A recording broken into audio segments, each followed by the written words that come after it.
说真的啊，这玩意儿作为玩具重的有点过分了。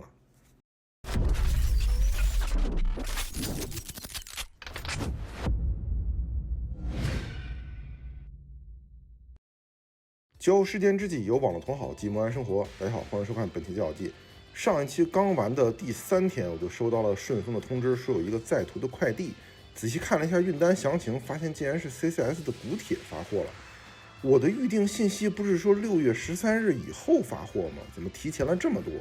同时 MG 的维达尔也到了，但是这个还得拼。索性就来先看看这个成品玩具吧。收到货以后，我就直接开箱开始玩了。无奈最近工作上的事情呢比较多，所以拖到现在才出视频。我是刚刚开放预定的那一天在官方的小程序上预定的，因此也会多一个特点的灯箱展示盒作为礼品随行。最终的结果呢，就是导致了这个快递的箱子非常的重。不过还好官方是包邮的，我看了一下邮费，7.3公斤的包裹价格也真是不便宜。这里呢要感谢一下官方，同时在这里也向同好们求一个点赞3连吧。好，我知道，肯定呢有同好在这个时候已经开始开骂了。我也知道骂的内容是什么，就是现在在网络上盛传的砍单风波。作为小老百姓的我呢，是无法判断真伪的，到底是官方的刻意为之，还是零售商砍单嫁祸厂商，真的就不知道了。我希望大家也不用刻意偏袒哪一方，记住，只要是卖方，都是以赚钱的目的去做事的。而现在在2级市场，这个模型的价格也确实被炒得很高。我觉得没有预定或者被砍单的同好，再等等，别着急，好好看看我这期视频，也许你就拔草了。废话不多说，我们直接开箱看内容物吧。首先，模型本体的盒子相比之前的作品，尤其是上一座魔神凯撒斯卡鲁，可以说小了很多，也薄了很多。原因很简单，就是配件量的大幅减少，甚至比 EV 最终号机还要少。所有的配件装不装备就不剩啥了，就这么几个。我相信这也是首发特点官方敢附赠一个灯箱的原因吧。当然，很多人说配件少了，但是身体上可玩性高了呀。好，别急，听我娓娓道来。首先，我们把所有的本体零件都安装好，看一下整体的效果。说实话，是真的帅。我个人觉得比千代的铁技巧身形比例要好太多了，至少头部的比例是舒服的。大体结构上呢，也遵循了原机设，并且按照 CCS 的一贯作风做出了一些刻线和魔改。分色方面，无论是红白，都是要比机设更深一些的，更好的体现出了厚重感，也符合这部机体傻大笨粗、力大端飞的特点。别说我说的夸张，机设基本也就是这么描述的。突击力及惯性很大，难以操控，属于缺焊机。我只是总结的难听了点罢了。漆面方面呢，总体没有什么问题，但是红色的漆面在光线不足的时候看的还可以，可一旦在阳光下，我就觉得有一点廉价感了，比较像加了金属粉颗粒的成型色。而这一点廉价感让全身大面积的红色一加持，整个机体的廉价感也就上来了。我个人觉得这种设定的机体还是消光漆面，哪怕是半消光漆面都会比较好。而这个带有金属粉颗粒的珍珠漆面，对于这么粗犷的机设，我个人认为是 hold 不住的。你又不是5星物语，一个个机体都如骑士般高贵典雅，对吧？相比之下，白色和黑色的质感发色，我觉得才应该是这部机体的感觉。无奈呢，厂商没有这么干。CCS 家的作品，我个人觉得我还是比较有发言权的，毕竟呢，我收了这么多。配色方面，我是非常喜欢塞巴斯塔和魔神凯撒斯卡鲁。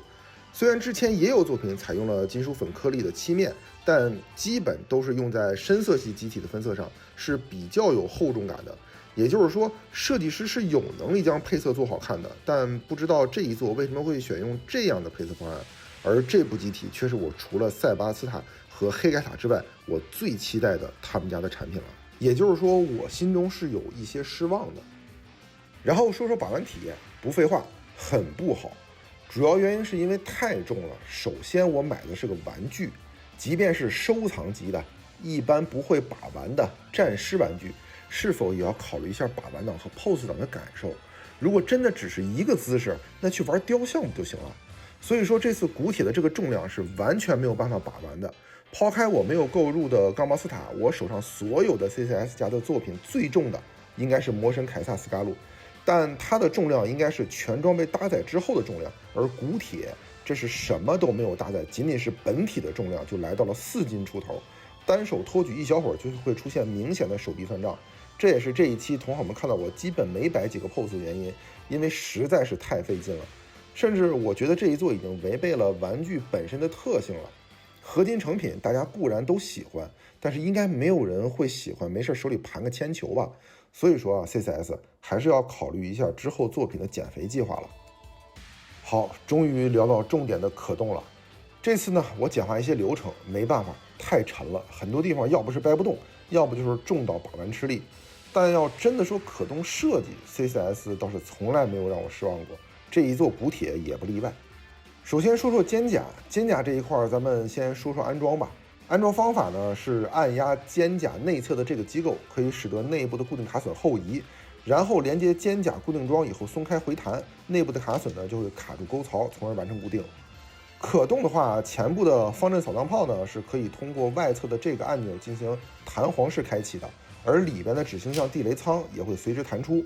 只不过想露出内部指向性地雷的话，还是需要手动开启弹仓的盖板。而我这个呢，不知道是不是中奖了，右键的弹仓是可以分离出来的，有时会随着外侧的盖板的弹开而整体弹出，但左侧就不会这样，并且使劲呢也扣不下来。肩甲的后侧推进装置是给出了一定幅度的可动的，并且适量推进方向的盖板也能做到极小幅度的展开，而且还是联动的。不过说真的，这里我觉得要么就别给，要给就给足，这么小的幅度展开和不展开有什么区别吗？背部的推进喷口和后裙甲的喷口都给出了一些联动的可动，可以模拟大出力推进时候喷口的动效。接下来就是最重要的两臂的武器可动了。左臂的3连装12.9厘米火山炮是给出了后部的展开可动，并且能明显的看到内部的细节和联动装置。只不过这个幅度也是属于那种聊胜于无的设计。右臂则是完全还原了左轮打桩机的设计。首先，钉刺是可以回缩的，并且伴随内部的弹簧机构和这个按钮的下压，可以实现快速的弹出。左轮内部的6发钉刺推进弹都是合金材质，而且是可以实现退壳效果的。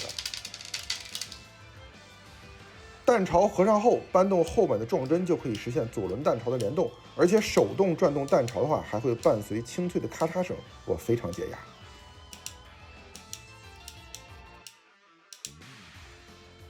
手部呢，这次只是给出了2个全可动手，抛弃了之前的可动手加造型手的设计方案。估计是认为这货也不会拿起什么武器之类的了吧，毕竟武器都集中在身体上了。那即便是这样，手腕也不能松成这个鸟样子吧？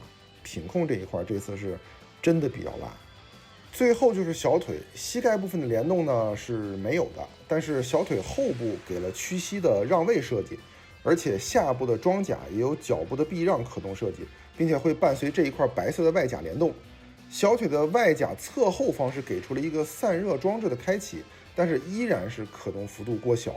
不知道为什么这次给出了很多这种让人无语的设计。既然做了设计，咱们能不能把可动幅度给做足？这里给一点点，那里给一点点，会让人有那种只蹭蹭就是不进来的不爽感。我知道有些地方呢是基于机体的设定，但你都做魔改了，那就改到位不好吗？接下来就是配件了，主要是特效件，最大的2个呢就是这个指向性地雷的发射特效件了。安装好以后，只需要用磁吸搭载到展开模式下的方阵扫荡炮上就可以了。但是磁吸的强度不高，比较容易掉，并且地雷样式是给出了带有动效的椭圆形，这一点好评。头部的电热刃呢是给出了特效替换键，但说白了，我个人并不是特别喜欢这个造型，而且搭配上头部唯一的一个灯组，就组成了这个即便在暗光条件下也基本不怎么亮的效果。这样 CCS， 咱们灯组这一块还是看看前面几部作品的设计中不，哪怕不给那么多铁，咱们多给几个灯位也好啊。地台，对，地台，我这个从来不聊地台的人，咱们这次也说说这个地台配置。竟然给出了可动的滑动槽，而且还是齿轮关节，终于不是一柱擎天的设计了。咋给设计师涨工资了是吗？最后聊聊这个灯箱，灯箱的组装呢是费了9牛2虎之力，跟玩本体用的劲儿差不多，都是一身汗。不是别的，主要是对位和插孔比较麻烦，但装起来以后总体的效果还可以。底部呢给出了铁铺的 logo， 上部是环形的灯，并且遥控器还给出了几种灯光颜色的变化以及亮度变化的调节模式。说真的，这次这个特点的灯箱，我觉得比本体更吸引我。我拿了好几个模型放进去看效果，比玩本体的时间都长。当然，我也可能确实没吃过啥好东西，有高端格纳库的同好可以划走了。最后总结一下，这次的这个 CCS 铁破的骨铁呢，虽然是我心中的 Dream Machine， 但是过重的重量和其中一些不让人很舒服的设计以及品控，都让我对这个作品来说相对比较失望。可能也是我的期待值太高的缘故，毕竟宣传动画中提到了很多联动的创新，我本以为还有更多的惊喜，没想到真的只有宣传动画中提到的那些可动。而砍单风波的出现，也不知道是商家的炒货，还是厂商的一种营销策略。总之，这波操作使得这部机体倒是赚到了不少流量，但总体来说，我个人还是不推荐的。不过，喜欢古铁的同好们也确实没有更多的选择，除了兽屋万代，也就只有千之恋和 CCS 了。而成品里边铁技巧的比例，我觉得还是就算了。矬子里边拔将军，好像 CCS 反倒成了相对最好的选择了。好，那么这一期的骄傲记呢，我们就聊到这里。如果同好们觉得我的内容做得还不错呢，请点赞、关注，一键三连，给我一个大大的鼓励和继续制作下去的动力。那么感谢收看本期的骄傲记机体评测，我是评测员 D，我们下期再见。